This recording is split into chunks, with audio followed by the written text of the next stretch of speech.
क्या जयंत चौधरी योगी के मंत्रिमंडल में शामिल होंगे? पश्चिम की सियासत में क्या होगा कोई बड़ा बदलाव?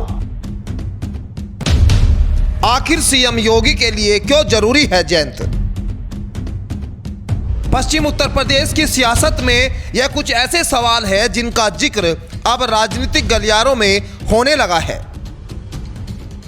उत्तर प्रदेश के चुनाव में बीजेपी ने भले ही बड़ी संख्या में जीत हासिल की हो, लेकिन बीजेपी उन पार्टियों में शामिल है जो आने वाले चुनाव की तैयारी में पहले से ही लग जाती है।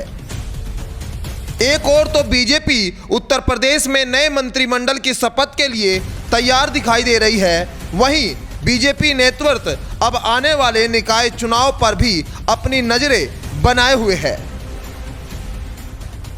बीजेपी ये बात बखूबी जानती है कि भले ही वह उत्तर प्रदेश के सिंहासन को जीतने में वो कामयाब रहे हो, लेकिन उन्हें अगर आने वाले निकाय चुनाव में पश्चिम यूपी में भी 2022 विधानसभा चुनाव की तरह अपना परचम लहराना है तो आरएलडी का साथ उनके लिए काफ़ी फायदेमंद साबित हो सकता है।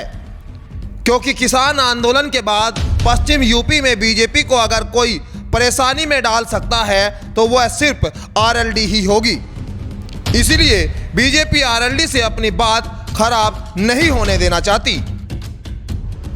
भाजपा ने मेजॉरिटी में अपनी सरकार तो बना रही है, लेकिन जो सीटें हैं वो कम होती चली गई हैं और वो सीटें जो है कम हुई हैं, अधिकतर सीटें पश्चिम में कम हुई हैं और उसका रीज़न केवल राष्ट्रीय लोकदल ही है।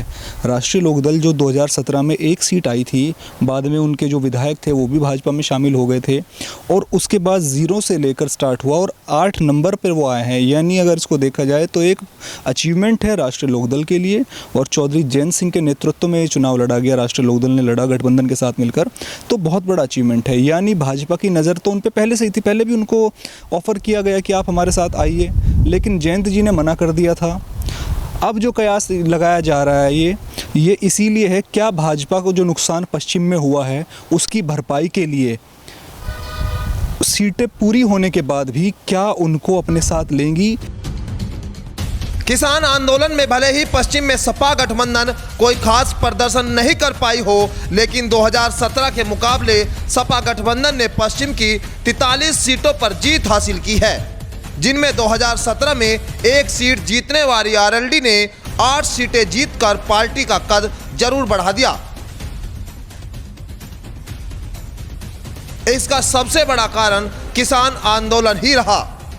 इसलिए बीजेपी की नजरें अभी भी आरएलडी की गतिविधियों पर है, क्योंकि बीजेपी जानती है अगर उनके पाले में जयंत चौधरी आ जाते हैं तो फिर किसान नेता राकेश टिकैत के बयान भी बीजेपी के लिए फायदेमंद होंगे।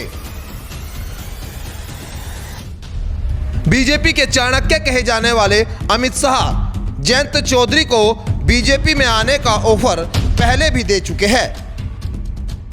प्रेस कॉन्फ्रेंस करते हैं और हमारे जयंत जी को साथ में बिठाया है।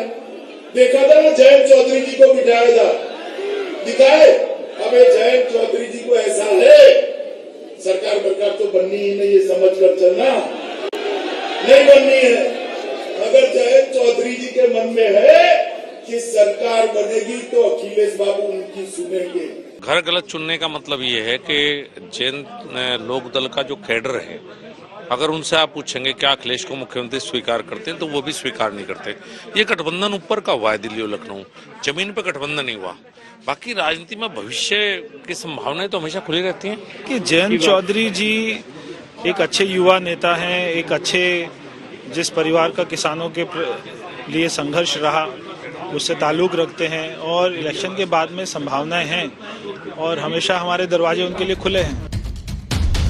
हालांकि जयंत चौधरी 2022 का चुनाव बीजेपी के खिलाफ लड़े, लेकिन अगर हरियाणा की राजनीति पर नजर डाली जाए तो शायद ये समझ आ जाएगा कि राजनीति में कोई किसी का हमेशा के लिए दुश्मन नहीं होता।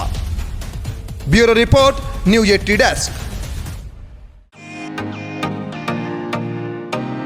फेसबुक और यूट्यूब के बाद अब आपका पसंदीदा चैनल न्यूज 80 डेली हंट पर भी फॉलो करें।